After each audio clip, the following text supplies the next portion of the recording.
The Johnson & Johnson vaccine could soon come with a new warning as health experts uncover a rare side effect. Plus, health officials in the 4 states encourage people to take action to curb the spread of COVID-19 before an increase in cases gets worse.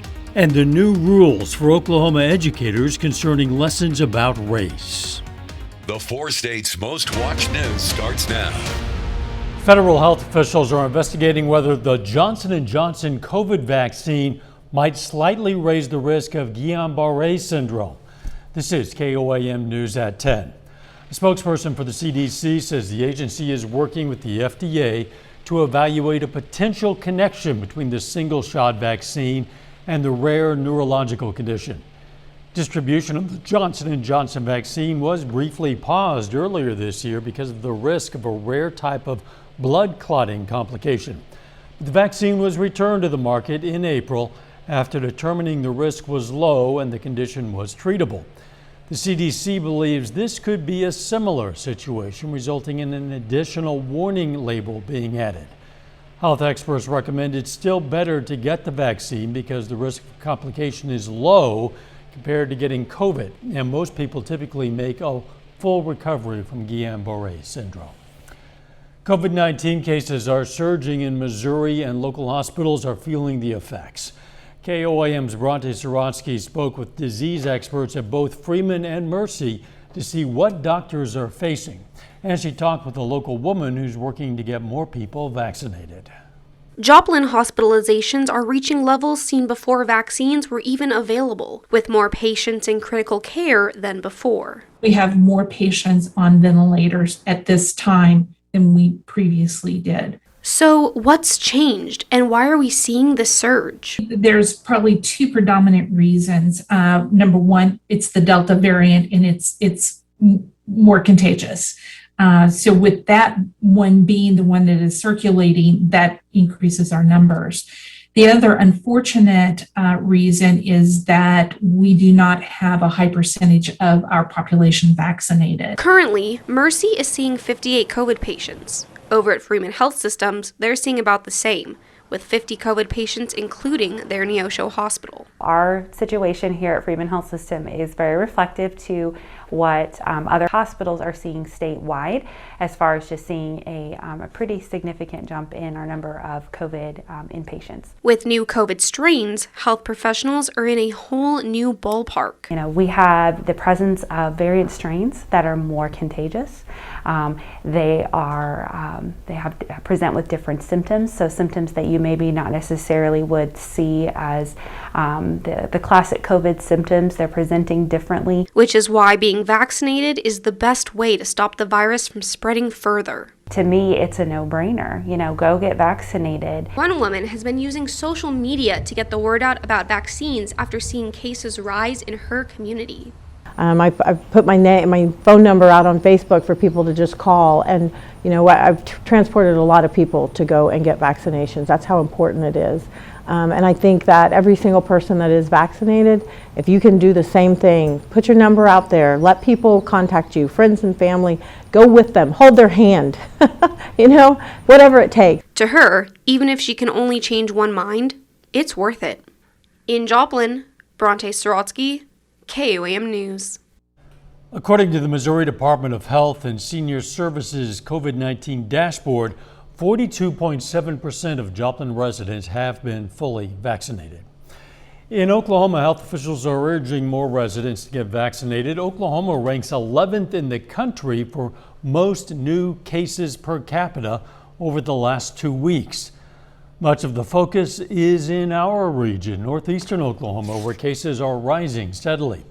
Meanwhile, the CDC says an outbreak in April and May at a central Oklahoma gymnastics facility infected at least 47 people. Health officials did not publicly identify that facility. The Oklahoma State School Board votes to ban schools from teaching certain topics concerning race and gender. The new rules are in response to a new Oklahoma law. It took effect on July 1st. It bans the teaching of critical race theory. It also prevents sexual diversity training at colleges and universities. Critical race theory is a more than 40-year-old academic concept. The core idea is that racism is a social construct and not merely the product of individual bias or prejudice, that it's embedded in some legal systems and policies. The Oklahoma School Board's emergency rules are just temporary, so teachers have guidelines and don't teach their own interpretation.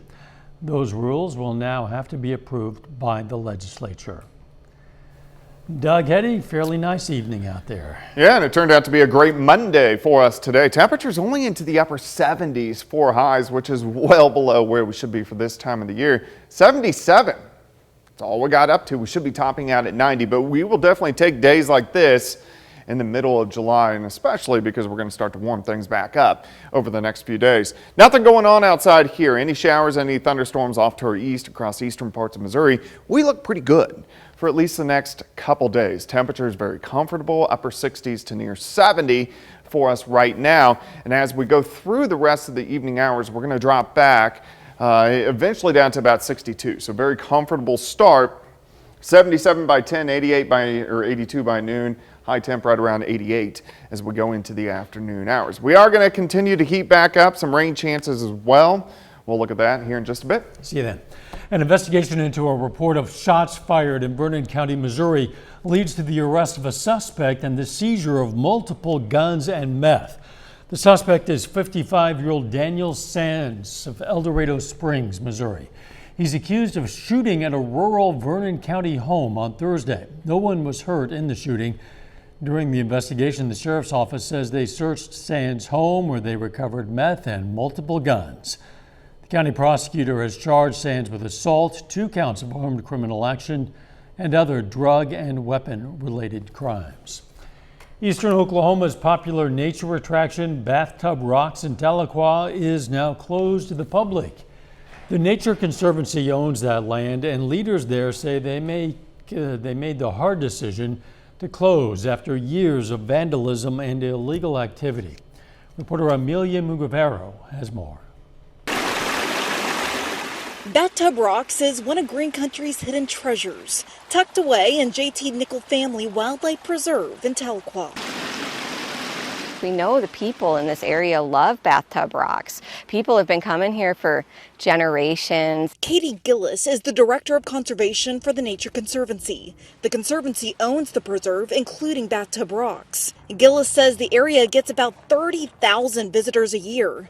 And with that comes a few problems. We've had some evidence of illegal drug activity out here. We have found needles, and other drug paraphernalia, and we have found actual drugs out here. In the past several years, Bathtub Rocks has had trespassers, litter, vandalism, even a medical emergency, which eventually led the Nature Conservancy to say, enough's enough. Tried putting up signs, we've tried putting up fences, and they get torn down, they get shot at, they get vandalized themselves. And it's really ramped up recently to the point where we've had to close it down permanently and have law enforcement on site. And what many people don't know is if you step off this county road, everything past it is going to be private property owned by the Nature Conservancy.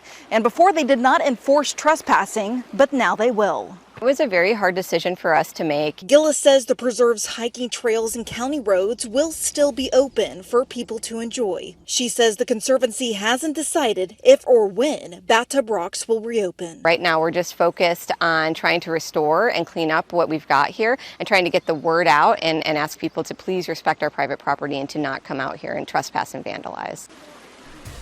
Still ahead, the Better Business Bureau shares a warning concerning college debt-related scams. And budding engineers get a lesson in robotics in Pittsburgh. The Better Business Bureau is warning recent college graduates to watch out for debt-related scams. The BBB says it received more than 400 reports of debt relief and credit repair scams in North America in 2020. Those scams cost consumers an average of $800. Officials say a common tactic of debt relief scams is upfront fees, including fees to enter a repayment plan. Those types of fees, they're illegal. Borrowers are never required to pay for assistance with student loans. Stephanie Garland from the Regional Better Business Bureau says this scam can be incredibly harmful to the victim's financial well-being. To get any money back from this. because what's happening is people are giving either their direct bank account information, the routing number, their account number, or they're giving out their debit card number, which there are less federal protections for compared to a credit card. So it is very hard for you to get your money back. Bureau says the best way to avoid debt scams is to do your homework and don't fall for promises of quick relief. Today was the start of a hands-on summer camp to learn about robotics, hosted by Pitt State. Topics covered in the camp include programming, construction techniques, and electromechanics.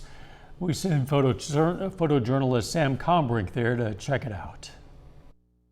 Our kids work with a Lego robotics-based system, and from that they're able to build simple robots that will be able to drive forward, turn, follow a line, be able to pick things up, maybe even interact with their environment around them, finding walls turning, things like that. Does anybody know why Lego uses all pictures and no words?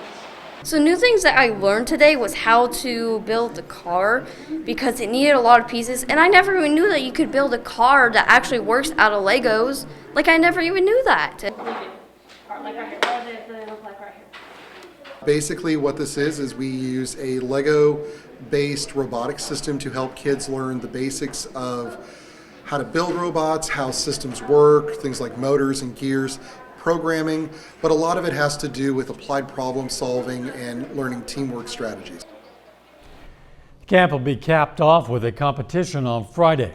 Pitt State is hosting another camp this week called Construct Your Future. Later, the Webb City softball team punches their ticket to state. We're going to hear from the Cardinals in sports. Plus, temperatures starting to warm back up a bit as we go through the next few days. We're going to check that out coming up next.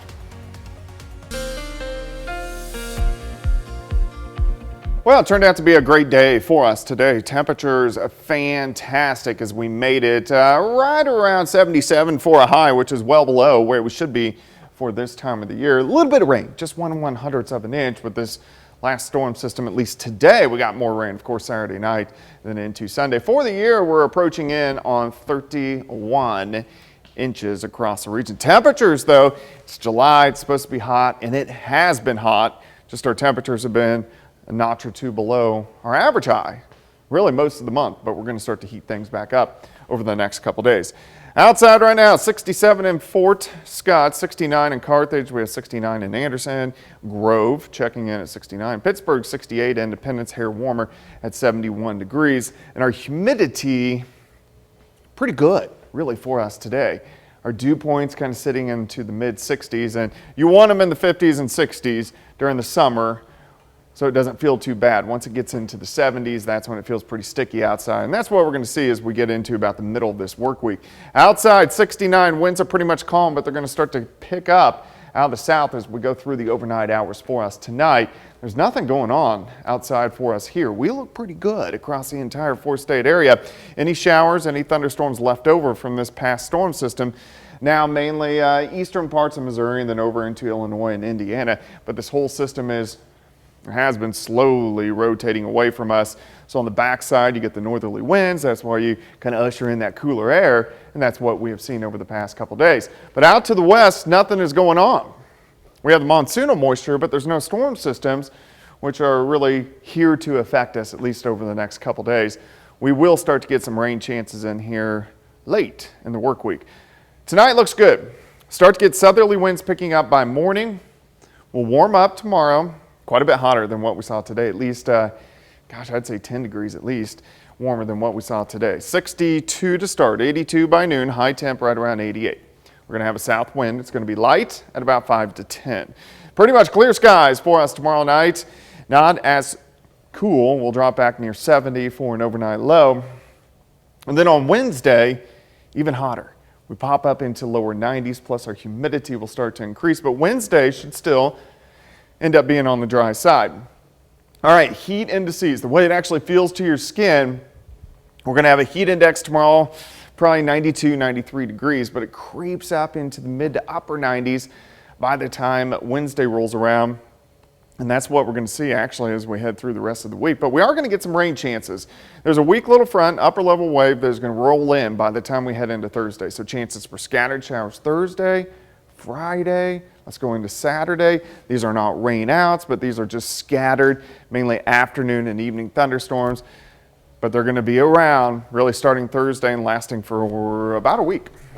88 tomorrow, 92 on Wednesday, 91 on Thursday, 90 by Friday. Staying fairly hot into the weekend, but we get a really nice night tonight. Temperature is back to about 62. Feels pretty good in the middle of July. Yeah, that's chilly. Yeah, it's not bad. Yeah, we'll take it. Thanks, Doug. Hey, folks in the Pittsburgh area gathered for some family fun. Life Track Church in Frontenac today hosted a picnic at Lakeside Park in Pittsburgh. Everyone was asked to bring a food item. The event featured games like cornhole and a treasure hunt. I just enjoy getting out and doing things with my own family. I have my family here, and so getting to connect with other families in the church. And you know, I'm also competitive, so there's some fun games that you get to play with that. And yeah, so just mostly though is just getting out and having an intentional thing with my family and other families. This is the second picnic hosted by Life Track Church. Coming up in sports, the Joplin Outlaws aim for back-to-back wins at home against Nevada tonight. Plus, Webb City Little League Softball prepares to head off to the state tournament. Jacob Leonard has that story and more next.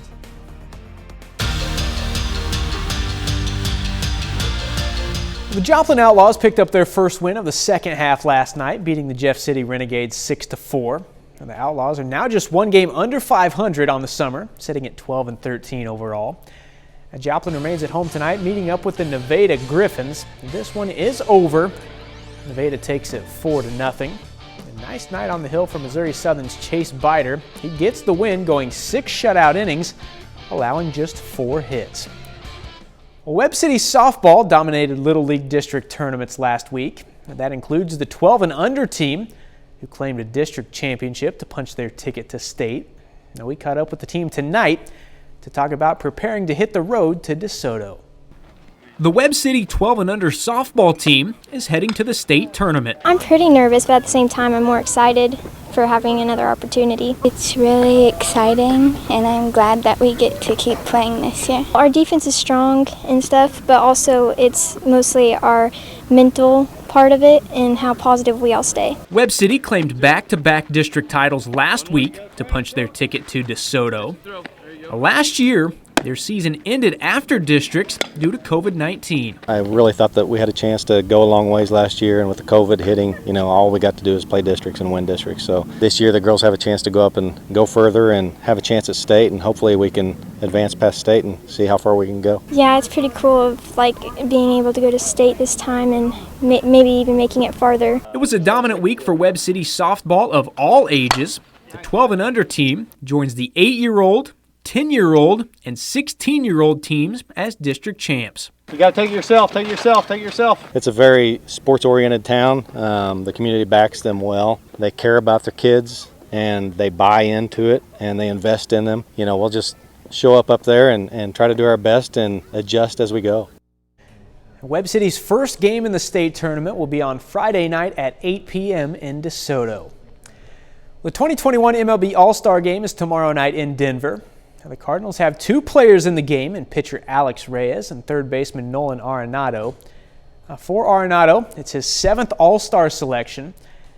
Tomorrow night will be special for the Cardinals infielder, returning to Coors Field in Denver, where he spent the first 8 years of his major league career.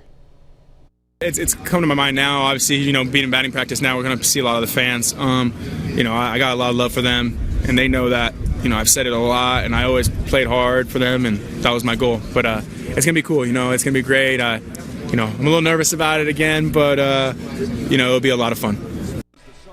Finally, the Milwaukee Bucks have made it a series in the NBA Finals. The Bucks blew out the Suns Sunday night 120-100 behind a big night from Giannis Antetokounmpo. Giannis dropped 41 points and pulled down 13 rebounds while also dishing out 6 assists.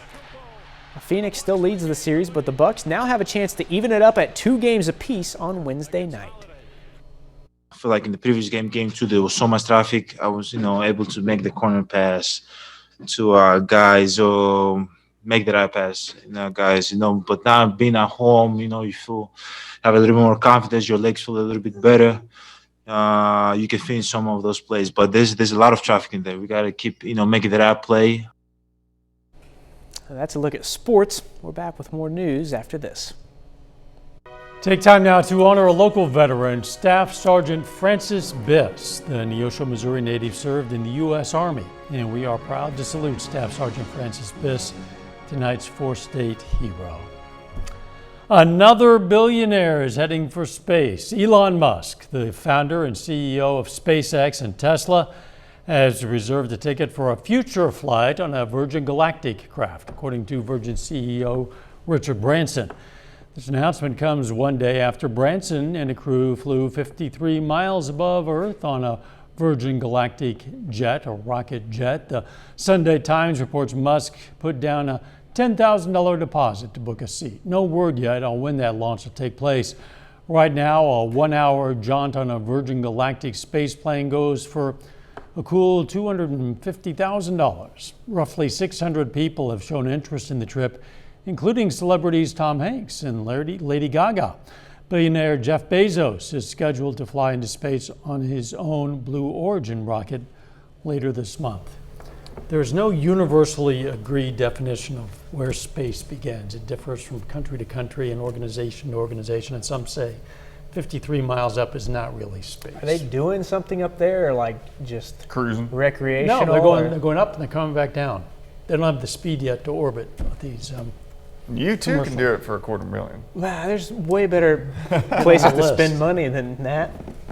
Here on Earth, things are looking pretty good. Yeah, it looks pretty good for us tomorrow. A little bit hotter, high temp, right around 88. Final sports now. Tomorrow's the Major League Baseball All-Star Game. Salvador Perez, Whit Merrifield representing the Royals. Thanks for joining us. Let's make it a great tomorrow.